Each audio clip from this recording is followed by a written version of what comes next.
உலகையே ஆட்டி படைக்கும் அமெரிக்க வெள்ளை மாளிகையினுடைய சைலண்ட் விட்னஸ் ஒரு மரம் என்பது உங்களுக்கு தெரியுமா? பல பேரரசுகள் கண்ட மேக்னோலியா மரம் பற்றிய தொகுப்பே இது.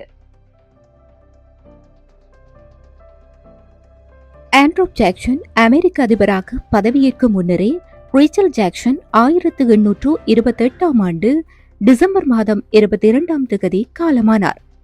ஜாக்சன் ஜனவரி 1829 தன் பதவியை ஏற்றார். மேக்னோலியா மரம் அவருடைய காதலுக்கும் நம்பிக்கைக்கும் உரிய ஒரு சின்னமாக இருந்தது. இந்த மரம் காதலின் ஞாபக சின்னமாக பார்க்கப்பட்டு வந்தது.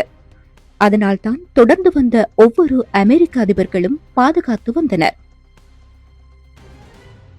180 ஆண்டுகளுக்கு மேலாக அமெரிக்காவின் மிக முக்கியமான அரசியல் நிகழ்வுகளுக்கு சைலண்ட் விட்னஸாக இது காணப்பட்டது. லிங்கோன், ரூஸ்வெல்ட், கென்னடி போன்றோர் காலத்திலும் இந்த மரம் அங்குதான் இருந்தது. வெள்ளை மாளிகையினுடைய புகைப்படத்தை எடுத்து பார்த்தால் கிட்டத்தட்ட 100 வருடங்களுக்கு மேலான புகைப்படங்களில் அந்த மேக்னோலியா மரத்தினுடைய பேக்ரவுண்ட் காட்சியாக காணப்படும். அதே சமயம் சில பிரசிடென்டியல் போஸ்ட் கார்டில் கூட ஹைலைட்டட் எலிமெண்டாக கூட இந்த மேக்னோலியா மரம் காட்சிப்படுத்தப்பட்டிருக்கு. பிற்பட்ட காலத்தில் குறிப்பாக 2017 அந்த மரம் மிக மோசமான நிலைக்கு சென்றது. அதனுடைய சில பகுதிகள் சிதைந்து போனது. ஆனாலும் அதிலிருந்து எடுக்கப்பட்ட கிளைகளை வைத்து புதிய மேக்னோலியா மரத்தினை வெள்ளை மாளிகையில் மறுபடியும் நட்டார்கள். அது ஒரு சிம்போலிக் ரீப்ரீத் மாதிரி தான் காணப்பட்டது. ஜாக்சனினால் நடப்பட்ட அந்த மரத்தின் அடிப்பகுதி இன்னும் அங்குதான் உள்ளது.